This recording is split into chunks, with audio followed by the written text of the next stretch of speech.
The Raven's heir. Soon as one of them's caught, another one takes his place. Hey, Harold, have you read this? Harold?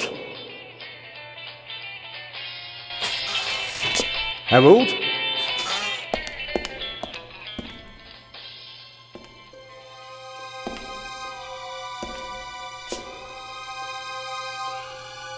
Harold, you hear me? This is no time for fun and games.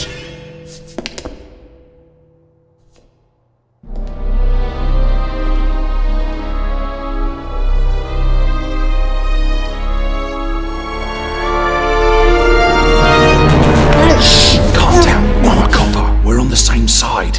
A copper? What are you doing here? And where's Harold? Harold? Well, there's another guard back there unconscious. That's probably him. The Eye of the Sphinx. Where is it? It's there. Oh, good. Then he hasn't got it yet. You mean the Raven's heir? Shh! Turn it off. He's gonna steal the eye. But how do you know? Doesn't matter. All that matters is that we catch him. Do you understand? Yeah, but... Do you understand? You and me, mate. We'll be heroes. All right, now, we just have to... What? Halt! Stop! You're under arrest!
Hands up! I don't have time to play. I'm on duty.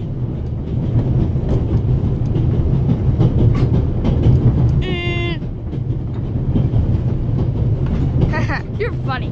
But you don't look like a real cop. You don't even have a revolver.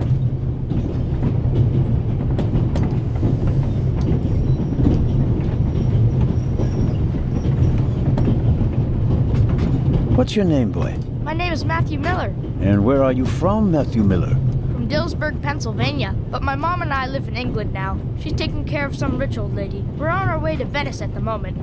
We're taking a cruise on a big ship. Impressive. You've already seen half the world. I've spent my entire life in Switzerland. Must be really boring. And what's with the gun? What do you need it for? It's the Raven. He was gunned down, so now I need a pistol. Dead birds don't need guns. Nor do live ones. You don't know who the Raven is, do you? He's the greatest burglar ever. He stole paintings from the Louvre, and those priceless eggs with gold and diamonds and stuff. And Bobby Dobbs says he replaced the crown jewels with rhinestones. I know who the Raven was. Although, I don't quite buy that bit about the crown jewels. You do know these days there are thieves far more dangerous than your old Raven. 2 days ago, a precious ruby was stolen from the British Museum. There was an explosion.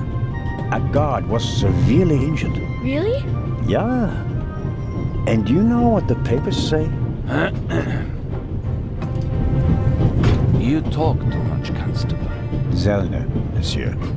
Anton Jakob Zellner. Or did he pull a gun on you? No, monsieur. Get a move on. Inspector Legrand, it's a great honor to work with a celebrity like you. We appreciate the support of the Swiss police, but would it be better if you'd remain seated and keep an eye on things? But monsieur, your journey on this train is most unusual. Is it related to the burglary at the British Museum? Not in the least. And the safe? What's that for? I'll let you know if we need your help, Constable. If you'll excuse me, I'll be in the first freight car at the back of the train for the rest of the trip. I'm not here to enjoy the beautiful scenery. I am a good observer, and I have finally honed powers of deduction. Thanks to that? I watched the people on the platform in Zurich. I know, for example, that man over there is a violinist.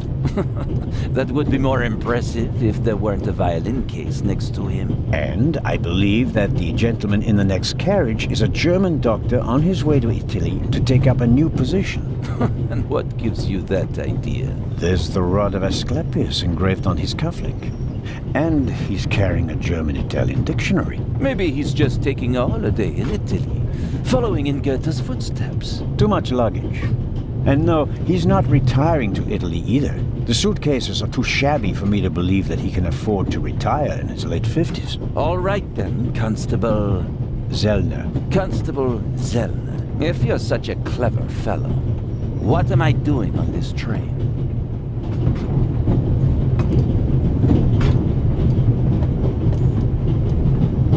I think you're looking for someone. You're just guessing.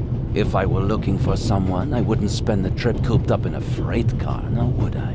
Well, that would seem to indicate that you're guarding something. And what might it be?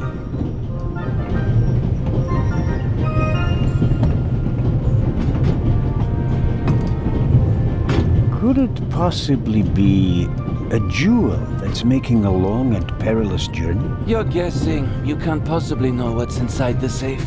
But if that were the case... Then I'd ask you why the train wasn't crawling with police.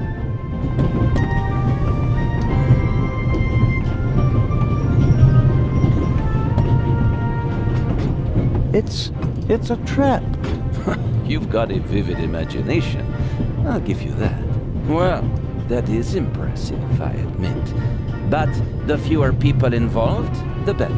We'll get along fine without you. You won't. Won't? Pardonnez-moi. I can help.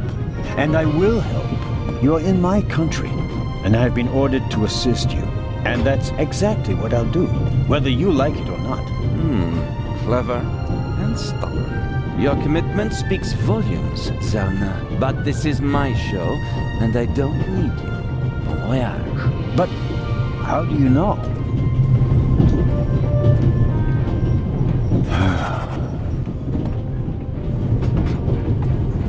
Oh, hello. You cheated. I did what? I saw you talking to the German doctor on the platform. He told you everything himself, and you were just pretending to put two and two together. And what of it? Do you know who that is? That's Inspector Nicholas Legrand. You have to impress him if you want to work with him. I'm going to tell on you. You'd really tell on me? To the very policeman who shot your dear Raven? Whoa! It was him? Mm-hmm. Hunted and killed Europe's most famous burglar. That's how he got his start. I won't tell him a thing. I wouldn't either. All right, Matthew. I have to do my work now. Everyone calls me Matt. Well, except for my mom. She calls me Maddie, as if I were a little kid. Whether Legrand wants my help or not, I'll keep my eyes open. Maybe I can change his mind.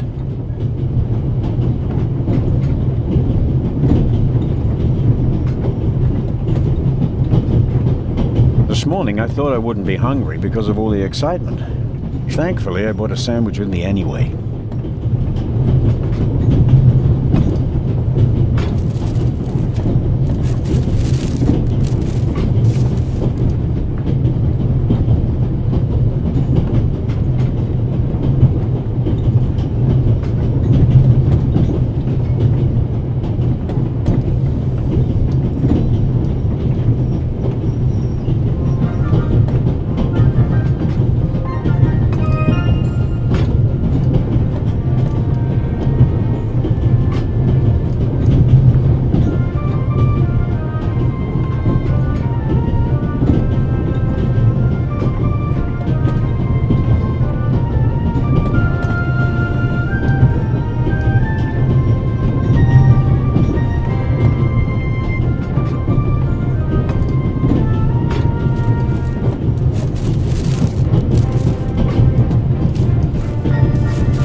The apple core in the sandwich paper. That way I can carry it without making a mess of my trouser pocket. Still, I'd prefer not to have to carry them all day.